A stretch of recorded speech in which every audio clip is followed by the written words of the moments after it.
Now, this is really, really curious. I came in here today, got in here, and Snerdley's bringing the coffee in. And he said, what do you think about this Bush book? You know, and I hate it when somebody asks me something that I don't know about. You know how rarely that happens? And I said, what Bush book? The Bush book, where they're hitting Rumsfeld and Cheney. I said, which Bush? He said, 43. I said, 43? He's got a book out hitting. And he said, no, 41. And I was still in. You have 41 has a book out hitting. And it turns out that 41 doesn't have a book out. John Meekum has a book out in which he has talked to George Bush, 41. It's a biography. The new John Meekum biography, Destiny and Power, The American Odyssey of George Herbert Walker Bush, i.e. George H.W. Bush, i.e. 41. And in this book, it is said that Bush 41 has some harsh words for the actions of his son's administration. In particular, George Bush 41 is said to have objected strenuously to how Vice President Cheney and Defense Secretary Rumsfeld reacted to 9/11.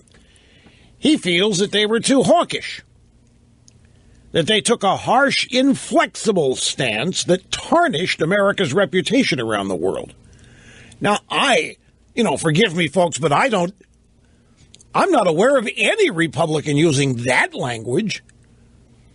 I mean, clearly we have some Republican moderates using hindsight who didn't want to be associated with any of that, who've been critical of it, and Rumsfeld and Cheney, but this is tarnished America's reputation around the world. That's the kind of language the left used, particularly when talking about that phantom torture they thought was going on down at Club Gitmo.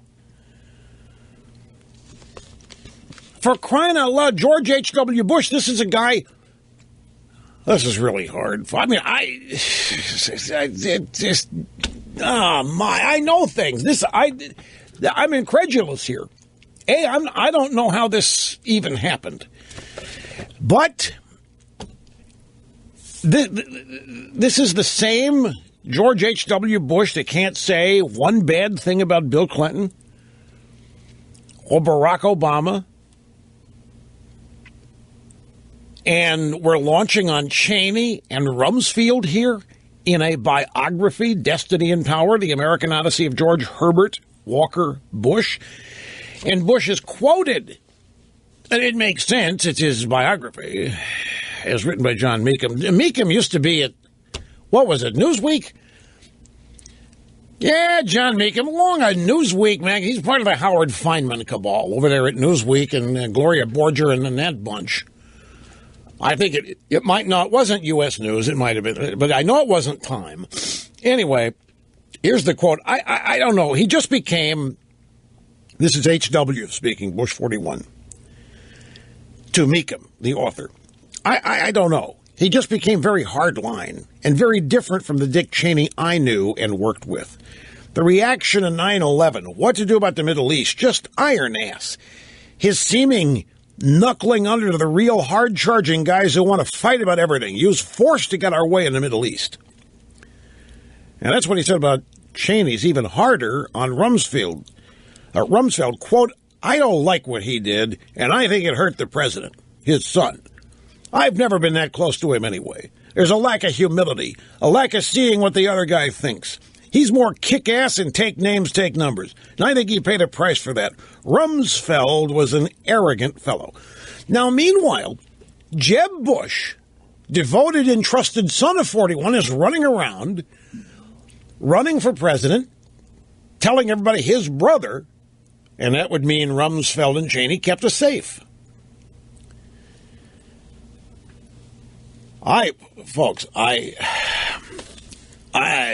There's so much of this.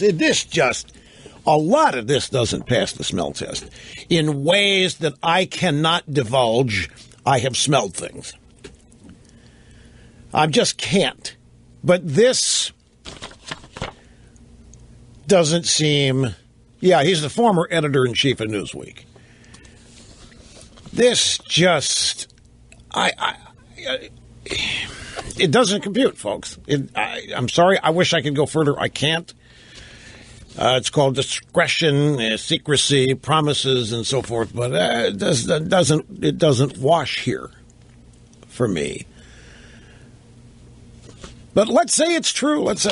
I'm still amazed. I mean, it's undignified and beneath the dignity of the office to attack Democrats. It's undignified and beneath the dignity of the office to politicize the office of the presidency and anybody who's held it. And so we're not going to get down to the gut. Remember, that was the reason why we were told the Bush 43 administration did not respond to any of the defamatory hits that they were taking throughout their administration, particularly the second term. But, man, when it comes to launching on Republicans, it doesn't seem like there's any problem here. Anyway, I had to mention this at the top because the drive-bys are buzzing about this. You can just imagine they are having a field day with this. And they will continue to have a field day with this. And all of this is happening while Jeb is trying to restart his presidential campaign for the 5th time. And Byron York has a piece out there. I've got it in the, right here, I've got it in the Republican primary campaign stack. The piece by Byron York in the Washington Examiner laying out how Bush can actually win this thing. It's a long shot, and a lot of planets, even those we haven't discovered yet, have to line up. But it can happen. And it can happen if Bush has staying power, if the money hangs in there, and if he can just be patient and let all these other people just wipe themselves out. Bush could end up being the last man standing. Well, now, this election cycle. But now, can you imagine the questions in the next debate? Mr. Bush, John Meekum, writing a biography of your father. Cheney, Rumsfeld, big mistakes. Iron ass, kick ass. No dignity, no humility. What do you say about that? They kept us safe. Really? Well, your dad's out there saying that this is problematic.